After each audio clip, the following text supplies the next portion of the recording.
Hello there, folks.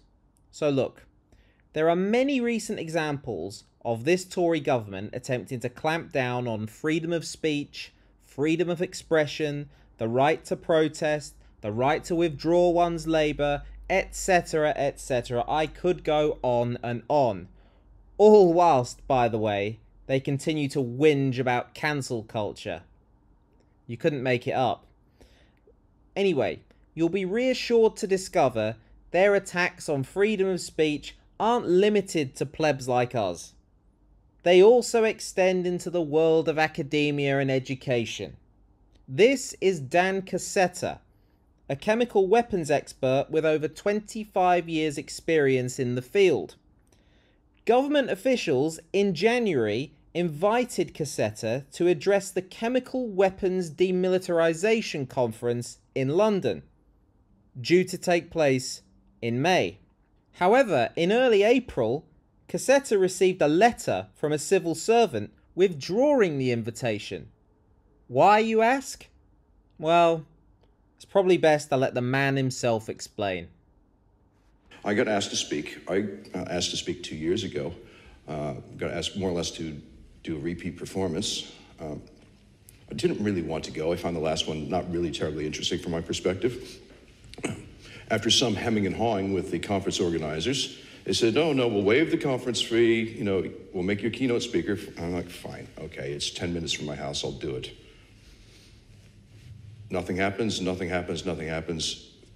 Almost 3 months later, I get a quite stonking email, which I'm happy to show to you, by the way, I brought it with me, uninviting me from speaking because of a cabinet office policy allegedly in place since 2022, saying that I've been critical of government officials and or government policy on social media.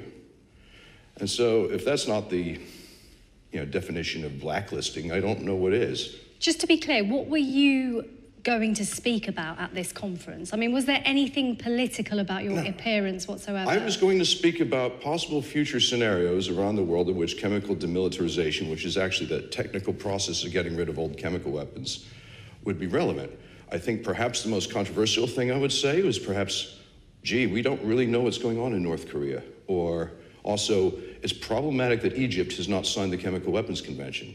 And these are both things where there is not even a wafer-thin bit of air between me and UK government policy. So when you got this email from one of the conference organisers telling you that the government had decided that you were unsuitable, what went through your mind at that point? Well, several things. First of all, a little bit of outrage, a little bit of relief in a funny way, because I didn't actually want to go to that conference, but relief was overwhelmed by, this is kind of nonsense. Let me show this to people I know. Let me see if I'm feeling like, if the outrage I'm feeling about this in principle is up to, scrutiny. Now, you have said some anti-government things on your social media feed. So has everybody probably by this point.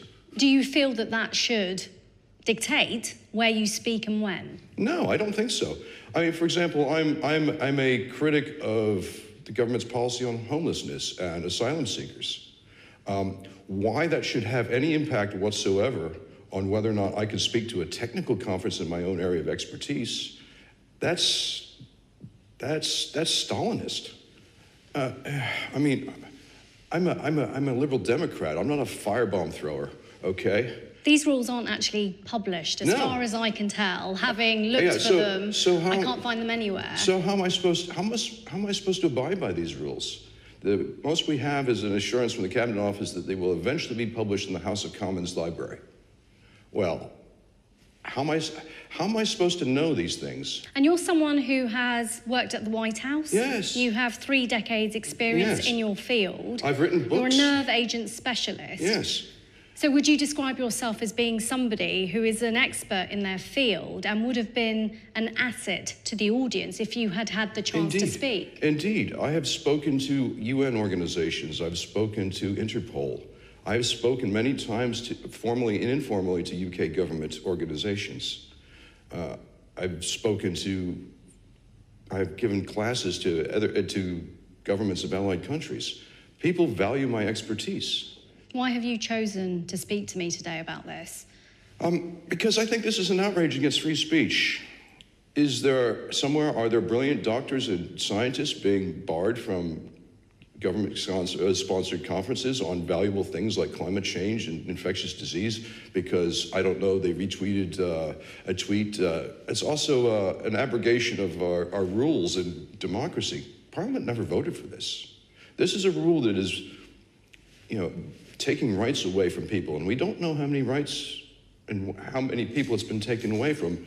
More importantly, the government needs experts. It needs people like me and others to give them advice on areas where the government does not have its own adequate specialists.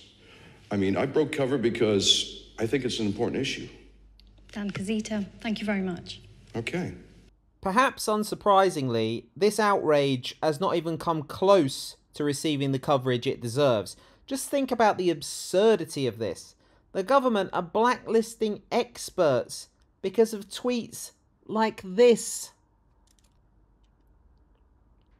Or, if you don't like that one, tweets like this.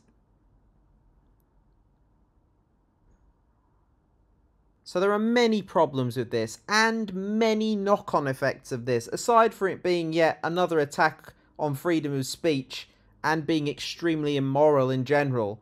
Firstly, it's apparently the doing of Jacob Rees-Mogg. Yes, he came up with this social media vetting process. And to be honest, I'd quite like him to explain how this isn't a blatant example of cancel culture. And then we get onto the size of the pool of experts in any given field.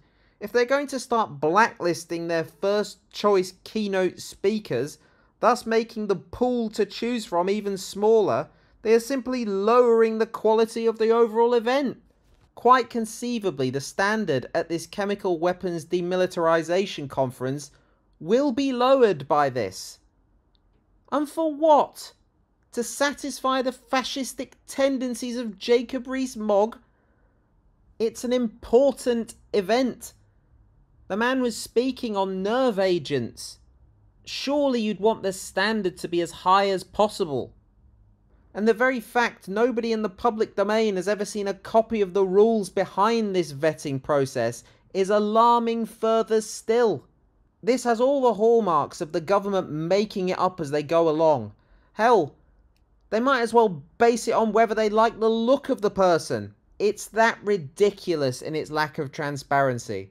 So Dan Koszeta has written an article in the Byline Times entitled "I was cancelled by Sunak's government for criticising them on Twitter."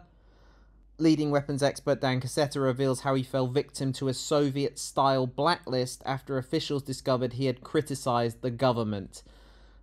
Soviet style is absolutely 100% correct. But I'll leave the link to this article for you in the description of the video. However, I do want to read you, because he put it in this article, the email or letter he received from government officials cancelling his invitation. Let's have a look. Dear Dan, we extended an invitation to you as a guest speaker to the CWD conference and we're glad you accepted. Thank you for your interest in the conference and support. Rules introduced by the Cabinet Office in 2022 specify that the social media accounts of potential speakers must be vetted before final acceptance to the programme. This is to check whether these people have ever criticised government officials or government policy. The vetting process is impartial and purely evidence-based.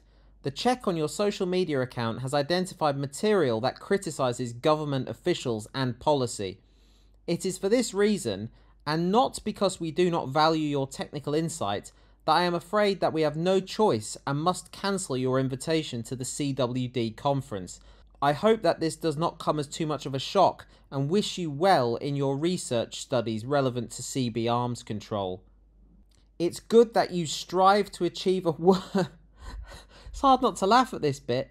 Patronising, condescending bastards. It's good that you strive to achieve a world permanently free of such weapons. Best wishes. Are you taking the piss?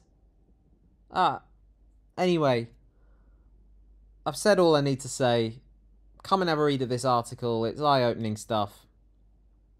Thank you for watching. Don't forget to like, subscribe, comment, all of the above. It's always greatly appreciated. Thank you very much.